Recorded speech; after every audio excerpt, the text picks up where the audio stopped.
la rencontre de Madame Asha Rita.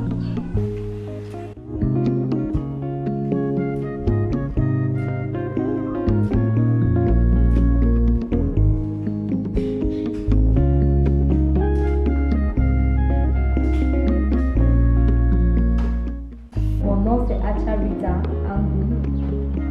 J'ai 28 ans. Je suis née en 1987. Pour ce qui est de ma taille, sur ma carte d'identité, il est mentionné 1,45 m. Et pour ce qui est de mon poids, je pense que je pèse environ 58 kg. Quand et comment a commencé ton handicap? Mon handicap a commencé à l'âge de 1 an 6 mois. Selon ce que mes parents m'ont raconté, je marchais normalement comme tout autre enfant. Et puis un jour, j'ai eu la fièvre. Et puis on s'est dit que ça devait être le palu. Et puis on m'a mené dans les hôpitaux pour être soignée, ce qui n'a pas été le cas. Bon, après, mes parents ont seulement constaté que je ne pouvais plus marcher tout d'un coup. Je ne pouvais plus marcher, je ne pouvais pas plus m'asseoir normalement.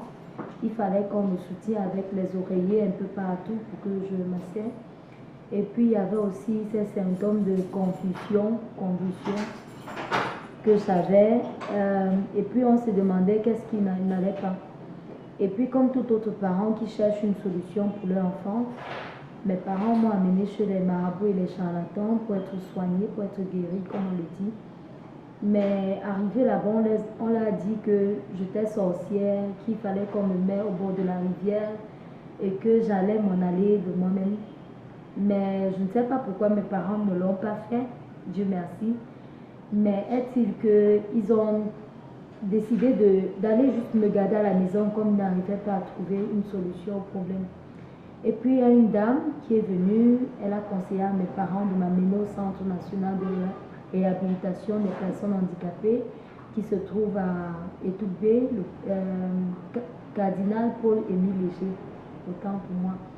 Et c'est là-bas qu'on a donné le diagnostic médical que je souffrais de la polymélite.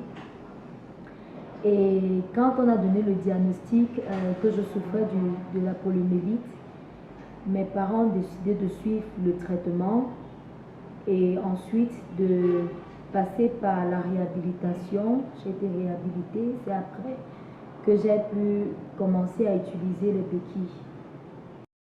Quelles sont les difficultés auxquelles tu as eu à faire face? Pour ce qui est des difficultés, je vais dire les difficultés ont été dans tous les niveaux de ma vie.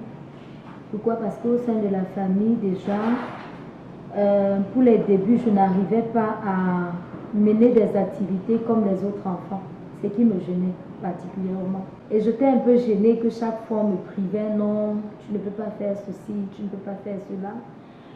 Bon, j'ai commencé à aller à l'école. Il y avait les camarades de classe qui me dérangeaient, on me taquinait, on tirait ma béquille ici, par là-bas. Il y avait aussi le regard des gens. Il y avait aussi les commentaires. Parfois on me disait ça doit être la sorcellerie. Et à l'époque je ne pouvais pas, je n'avais pas encore appris réellement comment est-ce qu'on pouvait monter les escaliers, monter les marches sans difficulté, donc c'était pas évident. Bon, cette phase est passée. Au niveau de l'école primaire, j'avais toujours ce même problème avec les escaliers. Il y avait aussi le fait que parfois en classe, quand on voulait donner certains exemples ou l'enseignant voulait dire certaines choses, peut-être l'enseignant ou l'enseignante, consciemment et inconsciemment, disait quelque chose et puis elle va dire « mais Rita ne peut pas le faire ». Donc c'était déjà là-bas. Et cela m'a un peu traumatisée dans mon enfance. Pourquoi? Parce que je me suis retrouvée avec beaucoup de choses qu'on disait que je ne pouvais pas faire. Voilà, mais quand je rentrais toujours à la maison, mon père me disait « tu peux le faire, tu peux aller à l'école ». Il me disait même s'il arrivait que tu ne te maries pas dans la vie, l'école c'est ton mari. Ça, je me rappelle toujours de cette phrase. Peux-tu nous parler des soutiens que tu as eus? Pour mon autonomie, je vais dire, premièrement, il y a ma famille qui m'a beaucoup soutenue.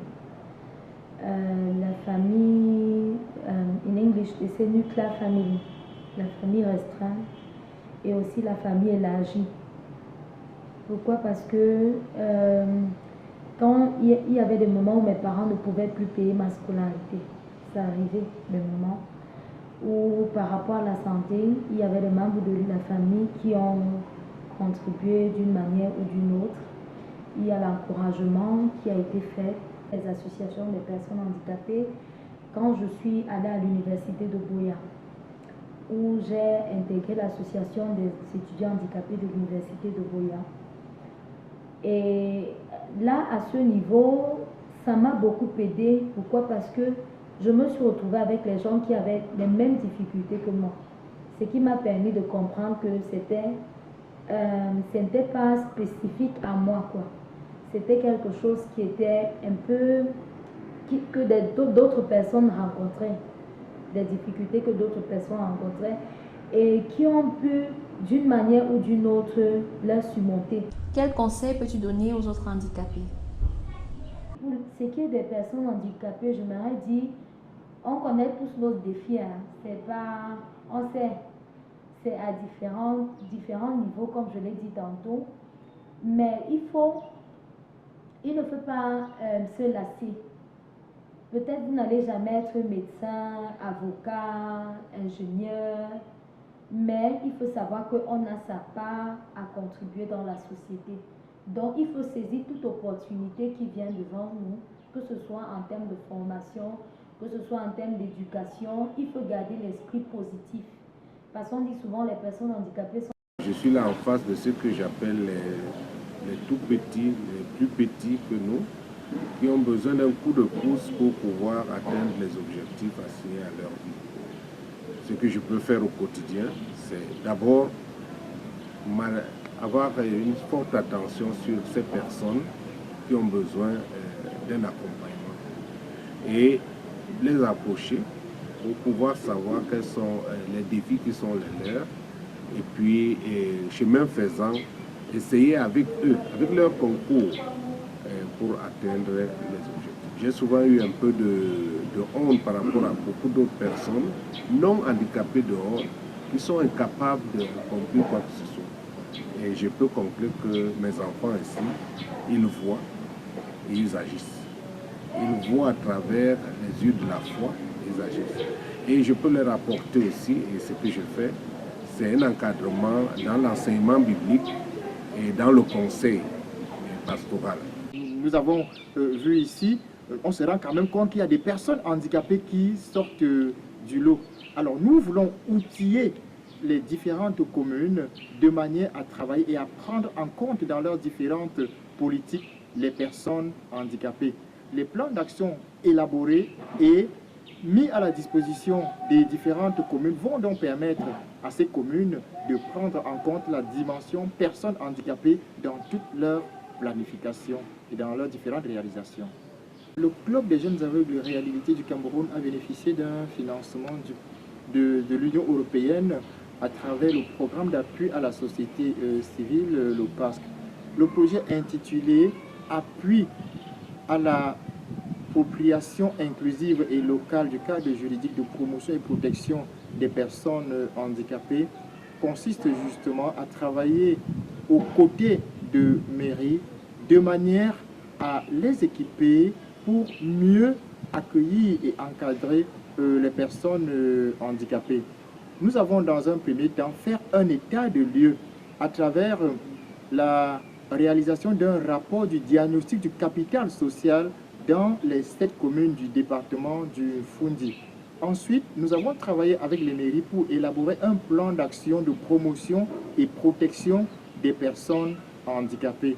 Voilà en gros ce que nous faisons depuis quelque temps avec les communes du département du Fundi. Nous ne sommes pas du tout indifférents à ce que représente pour nous l'appui aux personnes handicapées.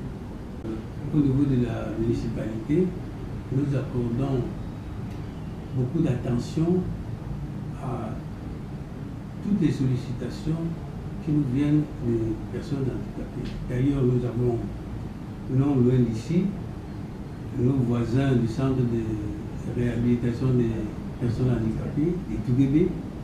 Il y a, nous avons eu à les recevoir, à leur apporter du soutien quand ils ont exprimé des besoins. Donc, nous pensons que cela rentre dans nos missions et en même temps, nous prenons beaucoup d'intérêt à apporter des aides aux personnes handicapées. L'approche individuelle vraiment est en train d'être dépassée de nos jours. Nous encourageons des GIP, des associations, des œuvres sociales qui ont une idée de projet et se rapprochent des mairies. Nous savons que maintenant, nous sommes dans le cadre de la décentralisation. Donc, c'est les mairies qui sont à pied d'œuvre. La mise en œuvre de la décentralisation est effective au niveau des mairies. Mais il faut que ça passe par un avis technique qui est qu'on recouvre au centre social territorialement compétent. C'est pour cela qu'à Yaoundé, nous avons 8 centres sociaux qui s'occupent des cas sociaux du département et qui mettent à la disposition de la mairie des dossiers. Parce qu'une association, par exemple, devrait recourir au centre social si peut-être il y a une association à Yaoundé 6, comme nous sommes dans l'avancement de Yaoundé 6. Il sollicite un appui technique du centre social qui va donc faire une expertise sociale et saisir M. le maire pour appui. Et là, le maire est le dernier juge. Nous faisons seulement le travail. Pour ceux qui ont des enfants handicapés dans les maisons, qui puissent venir auprès du CEJAC ou bien d'autres structures d'encadrement des personnes handicapées pour qu'on trouve la solution. Puisqu'il n'y a pas des choses qu'on peut avoir ici-bas sans trouver des solutions. Donc, il faut que les personnes valides puissent comprendre aussi que les personnes handicapées sont des personnes à part entière. Ils ne sont pas des personnes qu'il faut rejeter. Il faut tout simplement les comprendre. Et c'est ça qui fait à ce que, des fois, quand ils sont rejetés, ils se révoltent. Et ce n'est pas une bonne chose.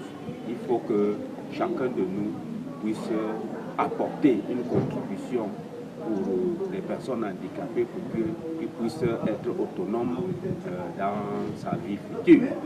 Le handicap n'est pas synonyme d'incapacité. Quel que soit le type de handicap, nous pensons que la personne handicapée peut travailler et gagner sa vie comme toute autre personne. Elle a juste besoin de quelques mesures, de quelques facilitations, de quelques adaptations, n'est-ce pas, qui lui permettent de fonctionner comme toute autre personne. Et c'est à ce niveau que j'interpelle maintenant les personnes valides qui côtoient les personnes handicapées. Au niveau des personnes valides, je voudrais dans un premier temps interpeller le gouvernement qui a la charge, n'est-ce pas, d'encadrer toute la population, y compris les personnes handicapées, afin qu'elles travaillent davantage, n'est-ce pas, à prendre les personnes handicapées en compte, n'est-ce pas, dans leur politique. Au niveau des organisations de la société civile et même des entreprises, je voudrais leur dire que les personnes handicapées sont capables de travailler, capables d'être aussi rentables que toutes les autres personnes. Elles ne doivent pas hésiter, n'est-ce pas, à recruter, n'est-ce pas, les personnes handicapées au sein de leurs différentes entreprises.